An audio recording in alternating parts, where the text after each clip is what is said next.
third act of the film finds all of our main characters in New York City, right in the heart of New York City. And Bruce sees what's happening, knows that the military can't do anything about it.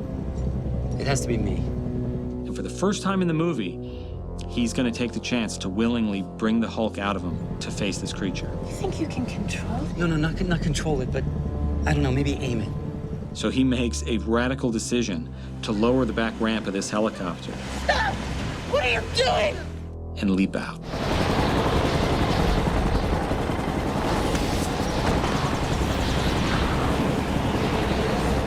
So basically, we had him in this giant gimbal helicopter and handcuffed, and we put a nice mini airbag down below, and he was just good to go. He just went and dove off, and it was good. He just kind of got into it, take after take after take, actually.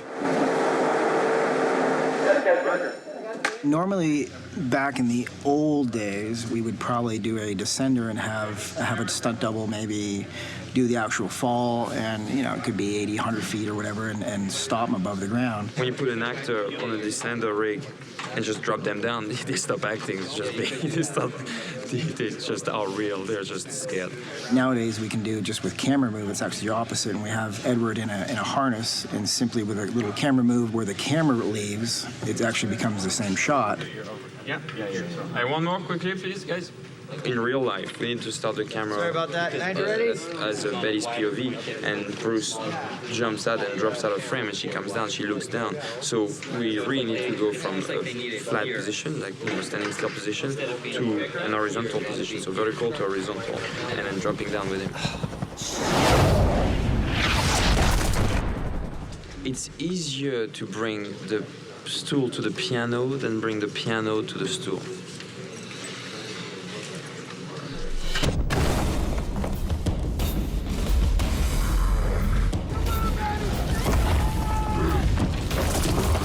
Encounter Abomination, he's already created some damages. He's throwing cars, which is an ode to the Abomination Avenue. It's a comic where he's running after people, and then there's cars and people flying everywhere. We have a little bit of an homage to pay there, so we had to toss some cars, quite honestly.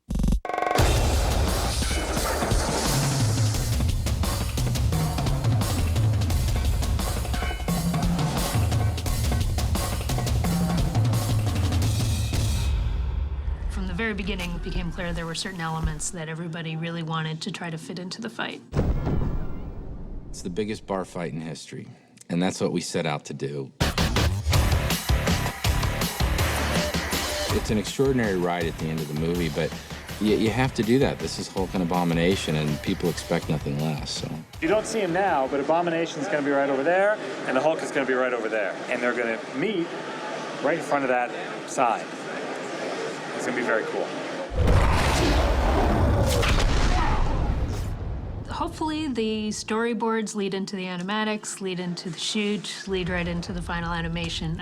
There's always detours along the way, but it works. And I came up with, all of us, we came up with these ideas of like, okay, what if he was to take a car, a police car, split it in half, and use it as boxing gloves? And I was like, yeah, that's so fun. The car boxing shots are really cool on a lot of levels.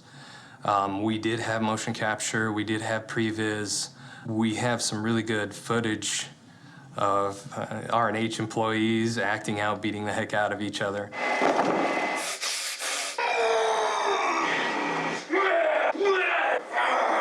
And then Amanda's a really good animator. She's the most meek, mild individual you could ever see, and we gave her these punching, crazy big, boxing glove punching shots, and she was awesome. Her alter ego really came through there. I've done gentle and soft and nice, and I just really wanted to, take out some aggression and beat up a monster with another monster and cop cars.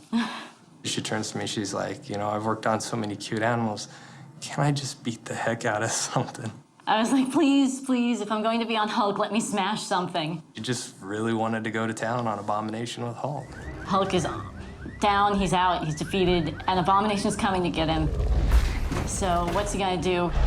He sees a cop car, and he smashes, Hulk smash, and those shots were done previous to the ones that I did. And then my shots, he grabs each of the gloves, picks them up, pounds them, roars at the screen, and then comes charging in full speed at Abomination, and he just lets him have it. I mean, there's no way that a bomb is going to win this battle with the two gloves on his hands, and he's just pummeling, and there's just pieces flying everywhere. This was a really great shot. Is that all you've got? Well, I had the best sequence in the movie. It was the very end of the movie with Abomination and Hulk. This is it. This is the fight between them, and I was really lucky. I had a blast doing the sequence.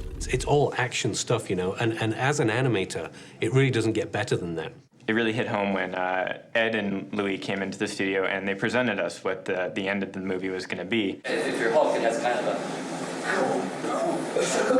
a... Ed and Louis acted it out in front of us in the screening room, and could just see in my face, you know, what they wanted out of this thing and the amount of time we had left.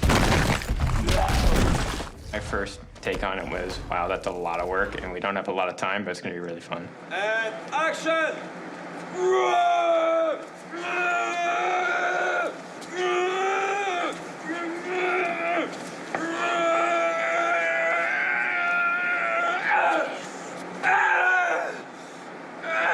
Hulk on his own is okay. It's pretty cool.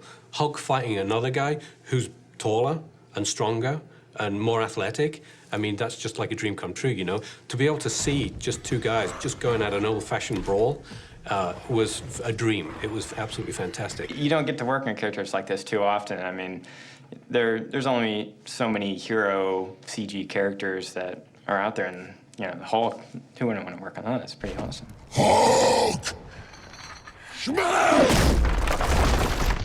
Yeah, it was certainly the dream project for a lot of people around here. Everyone was thrilled when we got the job, and I've never seen such excitement day to day from a crew. It's been great. Every day you come to work, you get to play with little cars and models, and then you go out to the big street and you actually do it. Keeping up with Louis. It's a constant on-the-run thing. 3 takes, we'll be done with this. It's beautiful. It's a great living. What's not to like?